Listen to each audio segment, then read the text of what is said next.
खेडेकर साहेबांचा मान आणि त्यांचा आदेश राखून मी नावं काय घेत नाही कोणाची. पण मी आज तुमच्या समोर उभा आहे हे फक्त एक्झाम्पल म्हणून मला इथं बोलवलं असावं, इन्व्हिटेशन दिलं असावं असं मी एक ॲनालिसिस केलं. कारण इवारा ग्रुप ऑफ कंपनीज म्हणजे इवारा ॲग्रोटेक असेल किंवा इवारा ॲग्री सायन्स ह्या कंपनीची सुरुवातच 2022-2023ला झाली.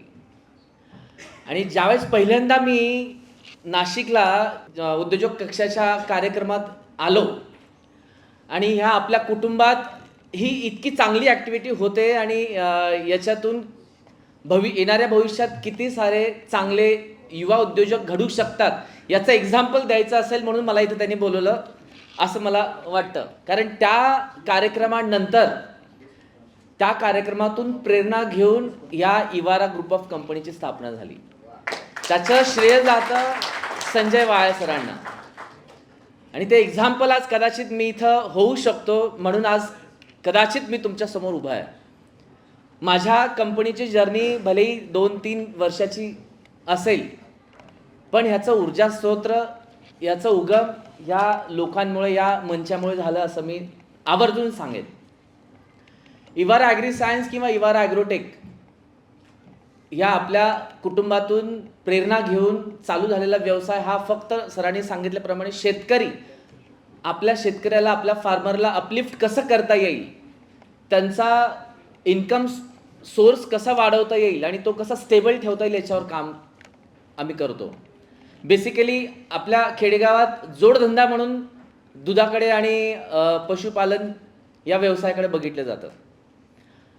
आणि जसं म्हणतो व्यवसाय, उद्योजक हा प्रॉब्लेमला संधी म्हणून बघणारा असावा, तरच तो व्यावसायिक म्हणून किंवा उद्योजक म्हणून पुढे येतो.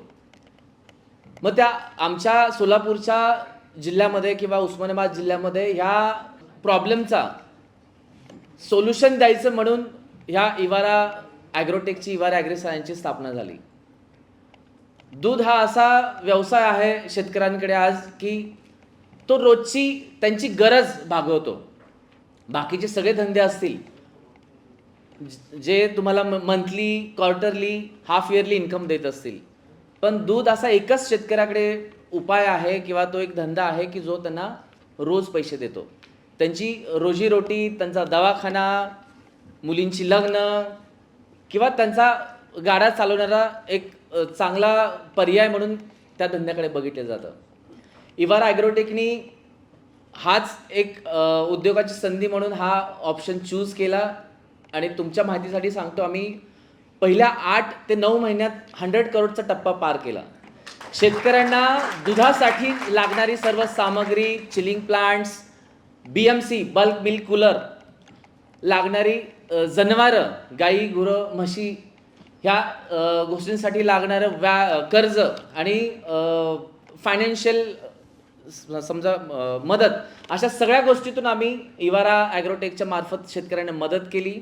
हा जो व्यवसाय आहे, शेतकरी असं व्हायचं की दुधाचा धंदा फार व्हॉलटाईल आहे, वर्षभर शेतकऱ्याला सेम रेट मिळत नाही.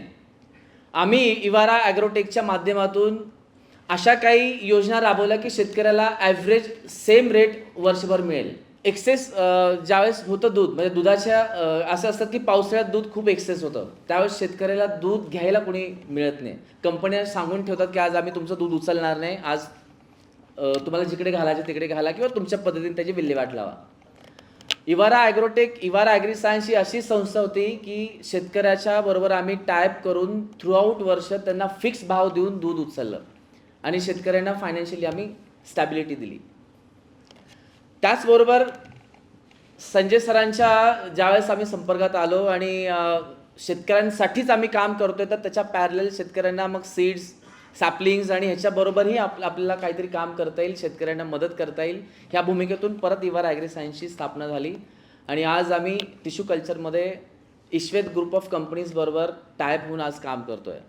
आमचं ध्येय आहे की ह्या ग्रुपबरोबर असोसिएट झाल्यापासून मी शब्द देतो, या ग्रुपचा परिणाम म्हणून एक एक्झाम्पल सेट करायचं म्हणून सांगतो की तुमच्या म्हणण्याप्रमाणे इवारा ग्रुप ऑफ कंपनीज ही या ग्लोबली 4-5 कंट्रीमध्ये काम करेल आणि पुढेही असं फ्युचरमध्ये तुम्हाला एक्झाम्पल म्हणून आम्ही आमची यशोगाथा भलेही आज 2-3 वर्षाची असेल, पण पुढे ही यशोगाथा तुम्हाला ॲज अ एक्झाम्पल म्हणून सेट करता येईल आणि सगळ्यांना सांगता येईल अशा पद्धतीने मी तुमच्या पुढे येईन. आणि डेफिनेटली या फॅमिलीचा भाग म्हणून मला काम करायला असोसिएट व्हायला आवडेल. कदाचित विशालजींची स्टोरी खेडेकर साहेबांनी 40-30 वर्षापूर्वी अनुभवली आणि आपल्या कळपातली आपल्या समाजातली ही जी सिंहाची बछडी मेंढपाळ किंवा त्या कळपात राहून स्वतःला विसरली की आपण काय करू शकतो, मराठा समाज मराठा एक उद्योजक काय करू शकतो हे त्यांना दाखवायची गरज आहे हे लक्षात आलं. म्हणून मला वाटतं आज ह्या मराठा उद्योजक कक्षाची आणि याची स्थापना सरांनी त्यावेळेस केली. याचा फायदा आपण आपल्या समाजात सगळ्यांना देऊयात. मराठा समाजाला संघटित करण्यासाठी जे काय प्रयत्न आमच्याकडून करता येतील ते 100% आम्ही करूत. आणि हीच प्रेरणा मी म्हणतो, माझ्यासारखा एक उद्योजक तयार झाला असे मी माझ्यासारखे 10 उद्योजक कसे तयार करेन याच्यावर मी फोकस करेन आणि फ्युचरमध्ये परत तुमच्यासमोर येईन. मला या प्लॅटफॉर्म अवेलेबल करून दिल्याबद्दल सरांचा धन्यवाद आणि तुमच्या सगळ्यांना माझ्याकडून शुभेच्छा. थँक्यू.